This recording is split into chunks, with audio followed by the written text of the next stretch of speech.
हरे कृष्णा। सब भक्तों का स्वागत है श्रीमद् भागवतम के पाठ में। हम श्रवण कर रहे हैं श्रीमद् भागवतम का दूसरा स्कंद विसर्ग। इसके अंतर्गत ब्रह्मा जी ने नारद मुनि को श्रीमद् भागवतम का प्रचार करने का उपदेश दिया है।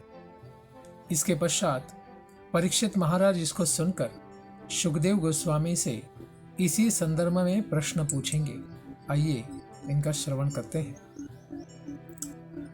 राजा उवाच ब्रह्मणा चोदितो ब्रह्मन् गुणाख्याने गुणस्य च यस्मै यस्मै यथा प्राह नारदो देवदर्शनः। राजा परीक्षित ने सुखदेव गोस्वामी जी से पूछा कि नारद मुनि जी ने, जिनके श्रोता श्री ब्रह्मा जी द्वारा उपदेशित भाग्यशाली व्यक्ति रहे, क्योंकि श्रीमद् भागवतम उन्होंने ब्रह्मा जी के स्वयं के मुख से सुना, तो किस प्रकार अत्यंत निर्गुण तीनों गुणों से परे रहने वाले भगवान श्री हरि के दिव्य गुणों का वर्णन किया और इसका प्रचार प्रसार किया, और वो किन किन के समक्ष इस दिव्य श्रीमद् भागवतम को प्रकट किए, तो यह कृपा करके आप बताइए। और यह हरि कथा श्रीमद् भागवतम क्यों श्रवण भी करनी चाहिए। एतद् वेदितुमिच्छामि तत्त्वं तत्त्वविदां वर हरेरद्भुतवीर्यस्य कथालोक सुमंगला। राजा स्वयं कहते हैं कि मैं जानता हूँ कि यह कथा अत्यंत दिव्य है, इसलिए मैं इसके इच्छुक हूँ। अद्भुत शक्तियों से सर्वथा संपन्न रहने वाले श्री भगवान से संबंधित कथाएं निश्चय ही समस्त लोकों के प्राणियों के लिए अत्यंत शुभ है, क्योंकि इसको श्रवण करने से बड़ा लाभ प्राप्त होता है। तो अगर सुखदेव गोस्वामी कहें कि ठीक है, तुम इनका महत्व जानते हो, तो अवश्य है, तो दूसरे जीवों को भी लाभ मिलेगा, लेकिन तुम्हें क्या विशेष लाभ मिलेगा। कहते हैं, कथयस्व महाभाग यथाहं खिलात्मनि कृष्णे निवेश निस्संगम मनस्त्यक्षे कलेवरम। हे परम भाग्यशाली सुखदेव गोस्वामी, आप मुझे कृपा करके श्रीमद् भागवतम सुनाते ही रहिए, जिससे मैं अपना मन दिव्य बनाऊं, भगवान श्री परमात्मा श्री कृष्ण के चरणों में स्थिर कर सकूं, और इस प्रकार निस्संगम भौतिक गुणों से सर्वथा मुक्त होकर मैं अपना शरीर भी त्याग सकूं। त्यक्षे कलेवरम, और इसको त्याग के मैं भगवान के दिव्य चरणों को, उनके निज धाम गोलोक को प्राप्त कर लूं। तो ऐसे श्रवण का एक विशेष लाभ है। शृण्वता श्रद्धया नित्यं गृणतश्च स्वचेष्टितं कालेन नातिदीर्घेन भगवान विशते हृदि। जो लोग नियमित रूप से नित्यम भागवत सेवया, नियमित रूप से प्रतिदिन श्रीमद् भागवतम सुनते हैं और इसे अत्यंत गंभीरता पूर्वक गृणतस्य स्वचेष्टितम ग्रहण करते हैं, उनके हृदय में अल्प समय में ही, अर्थात न अति दीर्घे न काले, न ज्यादा समय नहीं लगेगा, अल्प समय में ही भगवान विशते हृदि, स्वयं श्री कृष्ण हृदय में प्रकट हो जाते हैं। ऐसे श्रवण के द्वारा और विशेष लाभ है कि स्मरण भी संभव हो सकता है। पहली दशा है श्रवण की, फिर कीर्तन की, फिर स्मरण की भी। बिना श्रवण न कीर्तन होगा न स्मरण भी हो पाएगा। इसीलिए कहते हैं, प्रविष्टा कर्णरंध्रेण स्वानां भाव सरोरुहम धुनोति शमलम कृष्ण सलिलस्य यथा शरद। भगवान श्री कृष्ण का शब्दावतार ही है श्रीमद् भागवतम। स्वरूप सिद्ध भक्त के हृदय में प्रवेश करता है कानों के द्वारा, उनकी कथा के रूप के अमृत में। उसके भावात्मक संबंध रूपी कमल पुष्प पर वो आसीन हो जाता है। हृदय में कमल है, कमल पर यह भागवतम आसीन हो जाता है, और फिर काम क्रोध और लोभ को, इस धूल को सर्वथा निकाल देता है। तो भक्त के हृदय को किस प्रकार से निर्मल बनाता है? सलिलस्य यथा शरद, यानी शरद ऋतु में वर्षा काल में 2 महीने हो चुके हैं, तो सर्वत्र कीचड़ की अवस्था से आगे एक हरित चादर यानी सब जगह हरियाली प्रकट हो जाती है और सर्वत्र पानी बहता हुआ अभी कीचड़ नहीं करता। और खास करके उन तालाबों में आप उसके तल को भी ऊपर से देख सकते हैं, यानी अत्यंत पवित्र ऐसे तालाब सर्वत्र दर्शन देते हैं। ऐसे शरद ऋतु के तालाबों की तरह ही साधक का, भक्त का हृदय भी निर्मल हो जाता है। तो यह विशेष उपमा यहाँ पर स्वयं राजा देते हैं। तो ऐसे स्मरण के स्तर पर व्यक्ति जब पहुंच जाता है, उस भक्त की चेतना कैसी हो जाती है? धौतात्मा पुरुष कृष्ण पादमूलम न मुंचति, मुक्त सर्व परिक्लेशः पांथ स्वशरणम यथा। भगवान का शुद्ध भक्त जिसका हृदय अत्यंत पवित्र हो गया है, उसका हृदय एक बार भक्ति के द्वारा पूर्ण स्वच्छ हो जाने पर वह श्री कृष्ण के चरण कमलों का कभी भी परित्याग नहीं कर सकता, क्योंकि उसे भगवान वैसी ही परम तुष्टि आनंद देते हैं जैसी कि कष्टकारी यात्रा के पश्चात पथिक व्यक्ति, रास्ते पर चलने वाला व्यक्ति अपने पुनः स्वधाम घर को वापस लौटने पर जितना सुकून उसे प्राप्त होता है, उतना ही सुकून एक भटके हुए जीव को भौतिक संसार में दुख और पीड़ा को प्राप्त करने वाले, संसार दावा नल में जलने वाले ऐसे व्यक्ति को भगवान के चरण कमल रूपी दिव्य धाम की प्राप्ति होने से वो स्वयं के दिव्य धाम घर वापस आ गया, ऐसा ही आनंद प्राप्त करता है। तो इसके पश्चात अभी परीक्षित महाराज अपने 21 प्रश्न सुखदेव गोस्वामी जी के सामने रखेंगे। पहले पूछेंगे कि जीव और भगवान यानी आत्मा और परमात्मा में, इनके रूपों में क्या फर्क है, और जीव के द्वारा भौतिक देह किस प्रकार से धारण किया जाता है। हे विद्वान ब्रह्मर्षि सुखदेव गोस्वामी, दिव्य आत्मा तो अपनी आध्यात्मिक स्थिति में है, वो भी भगवान की एक महान आध्यात्मिक शक्ति है, तटस्था शक्ति, और वो भौतिक देह से सर्वथा पृथक है, अलग है, भौतिक चीज में भौतिक वस्तु है नहीं। तो फिर क्या उस आत्मा को किस कारणवश यह अकस्मात भौतिक देह धारण करना पड़ता है, जड़ प्रकृति में बद्ध हो जाता है? आपको यह सब ज्ञात है, आप इसके बारे में ज्ञान रखते हैं, इसीलिए कृपा करें और मुझे भी इस चीज को समझाइए। और यदि पूर्ण पुरुषोत्तम भगवान, जिनके उदर से नाभि कमल के रूप में एक पुष्प आता है, अपने माप के अनुसार, गणना के अनुसार विराट शरीर धारण कर सकते हैं, वे भगवान ही प्रकट होते हैं, तो फिर भगवान के ऐसे शरीर तथा सामान्य जीवात्माओं के जो शरीर है, इनमें कौन सा विशेष अंतर है? यह भी प्रश्न वे पूछते हैं।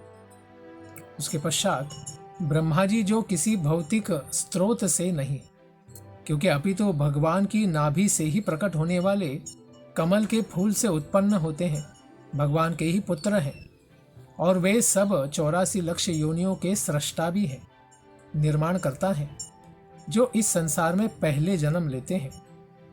कोई संदेह नहीं है कि भगवान की कृपा से ही ऐसे ब्रह्मा जी भगवान के स्वरूप को स्वयं देख भी सके। और यह भी कृपा करके बताइए कि श्री भगवान जो सबके हृदय में परमात्मा और समस्त शक्तियों के स्वामी के रूप में तो अवश्य स्थित है, किंतु जिनकी बहिरंगा शक्ति, माया शक्ति, उनका स्पर्श कैसे नहीं कर पाती? हे विद्वान ब्राह्मण, इसके पूर्व आपने व्याख्या की थी कि ब्रह्मांड के समस्त लोक अपने अपने लोकपालों सहित विराट पुरुष के विराट शरीर के विभिन्न अंगों में ही स्थित हैं।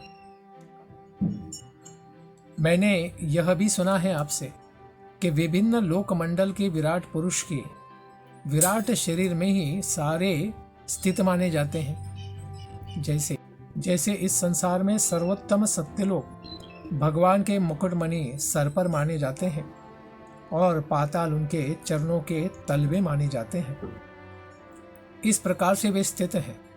किंतु उनकी वास्तविक स्थिति क्या है, कृपा करके मुझे यह भी बताइए। और कृपा करके यह भी बताइए कि सृष्टि तथा प्रलय के मध्य की अवधि है जिसे कल्प कहते हैं। तो आंशिक प्रलय जो है ब्रह्मा जी के रात में शाम के समय होता है, जब दिन ढल जाता है। 12 घंटे की रात, 12 घंटे का दिन, तो इस अवधि को कल्प कहते हैं।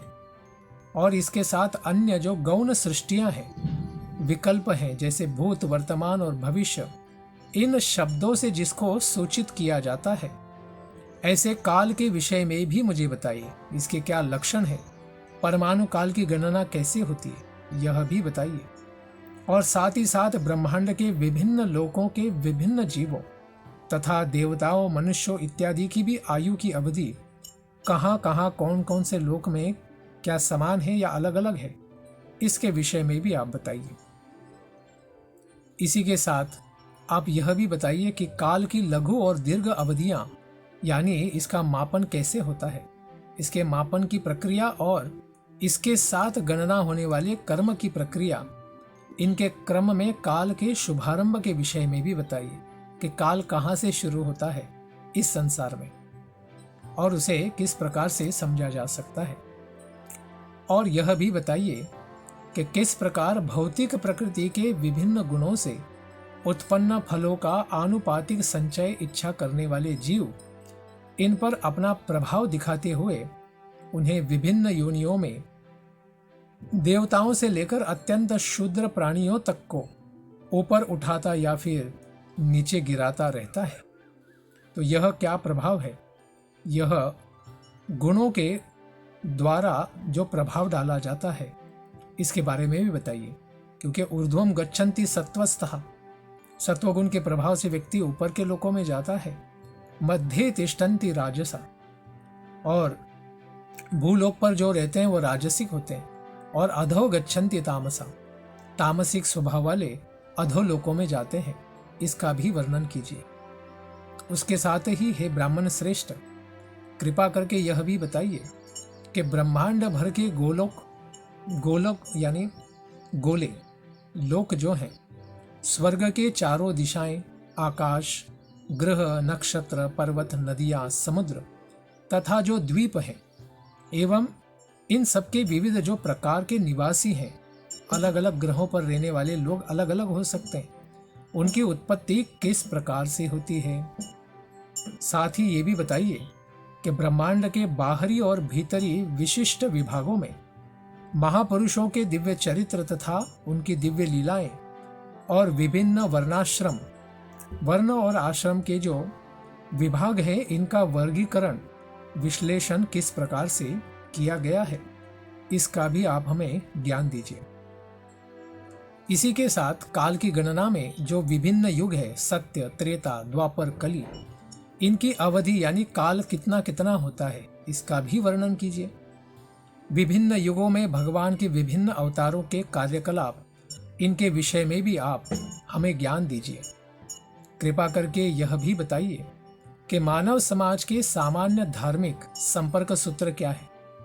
इस समाज में जो अंतर प्रवाह है, आदान प्रदान है, वो किस प्रकार से होता है, उसका सूत्र क्या है।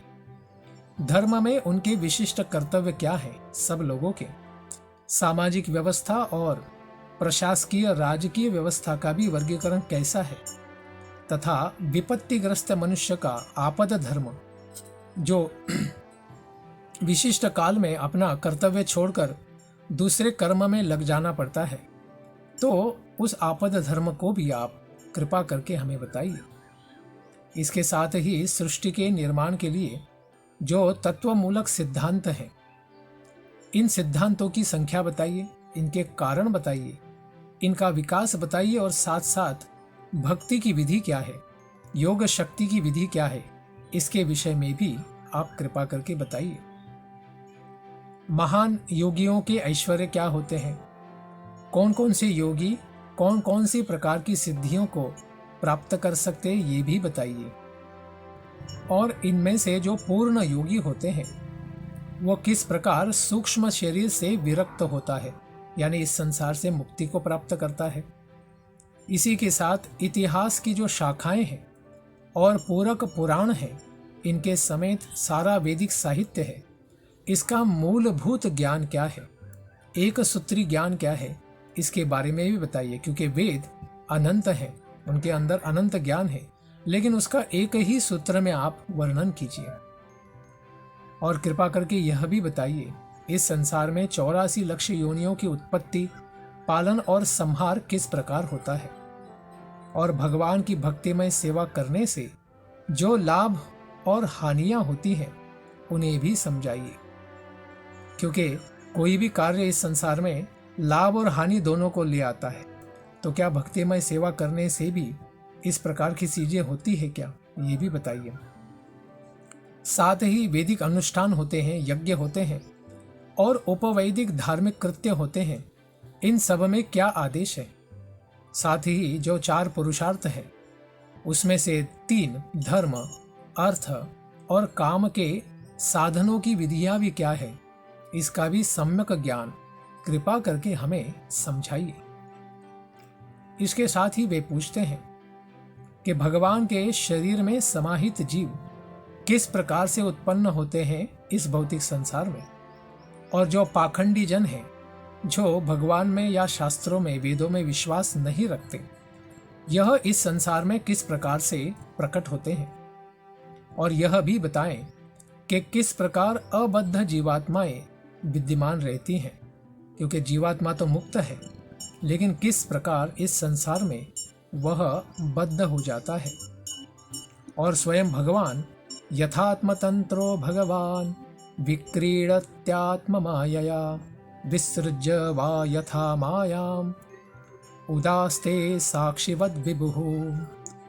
भगवान स्वराट है, स्वतंत्र है, लेकिन अपनी अंतरंगा शक्ति से अपनी लीलाओं का आस्वादन करते ही रहते हैं, और प्रलय के समय में वे इन्हीं बहिरंगा शक्ति को प्रदान कर देते हैं और स्वयं साक्षी के रूप में बने रहते हैं।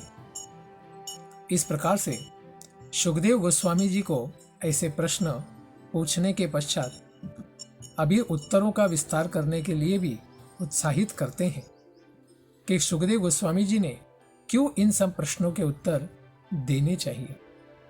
सर्वमेतच्च भगवन् पृच्छतो मेनु पूर्वशः तत्वतोर्हस्यदाहर्तुं प्रपन्नाय महामुने। आप स्वयं भगवान के प्रतिनिधि स्वरूप महर्षि हैं। आप ही मेरी उन समस्त जिज्ञासाओं के विषय में जो आपके लिए हमने प्रश्न के रूप में पूछे हैं, तथा उनके विषय में भी जिन्हें हमने जिज्ञासा के प्रारंभ में प्रस्तुत भी नहीं किया है, जो प्रश्न पूछे हैं और जो नहीं भी पूछे हैं, उनके बारे में कृपा करके जिज्ञासा आप शांत कीजिए, उत्तर दीजिए। क्यों? क्योंकि मैं आपके चरणों में प्रपन्नाय, मैं एक शरणागत भक्त हूँ।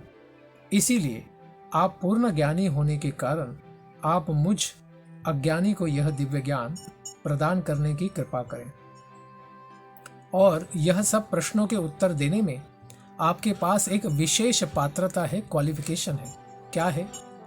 अत्र प्रमाणम ही भवान परमेष्टि यथात्मभुः अपरे चानुतिष्ठन्ति पूर्वेशाम पूर्वजैकृतम। हे महर्षि, आप आदि प्राणी ब्रह्मा जी, आदि प्राणी यानी आदि जीव ब्रह्मा जी के तुल्य ही हैं, क्योंकि आप सर्वज्ञ हैं। अन्य लोग केवल प्रथा का ही पालन करते हैं, केवल रिचुअल को पालन करते हैं, जिस प्रकार पूर्ववर्ती दार्शनिक चिंतन किया करते हैं। लेकिन आप तो स्वयं रिचुअल के पीछे का स्पिरिचुअल यानी आध्यात्मिक तत्व जानते हैं और उसका साक्षात्कार भी आप कर चुके हैं। इसीलिए आप कृपा करके इन प्रश्नों के उत्तर देके हमारा हृदय जो है उसे शांत कीजिए। तो अगर सुखदेव गोस्वामी कहें, अरे परीक्षित, तुम तो थक चुके हो और तुम उपवास भी कर रहे हो, तो इसके ऊपर महाराज कहते हैं न मे सवा परायन्ति ब्रह्मन् अनशनादमि पीबतोच्युत पीयूषं तदवाक्याब्धि विनिसृतम्। हे विद्वान ब्राह्मण, भगवान श्री अच्युत की कथा यह दिव्य अमृत ही है।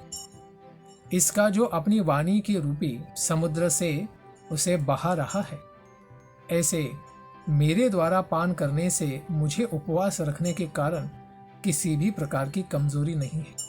आपके मुख से शुक मुखाद अमृत द्रव संयुतम, अमृत द्रव आपके मुख से निकल रहा है और मैं कानों से उसे पी रहा हूँ। तो मुझे अभी तो मृत्यु का भी भय नहीं है। फिर तो प्यास और कमजोरी की तो आप बात ही न करें। इसीलिए प्रश्न पूछने पर अभी सुखदेव गोस्वामी जी की क्या प्रतिक्रिया होती है।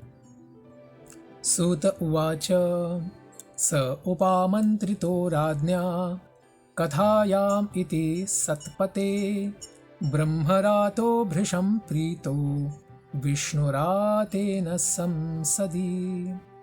सूत गोस्वामी जी कहते हैं, महाराज परीक्षित द्वारा भक्तों से अत्यंत संबंधित रहने वाले, क्योंकि भक्त उनके चरणों पर ही हैं, ऐसे भगवान श्री कृष्ण की कथाएं कहने के लिए आमंत्रित किया, उत्साहित किया।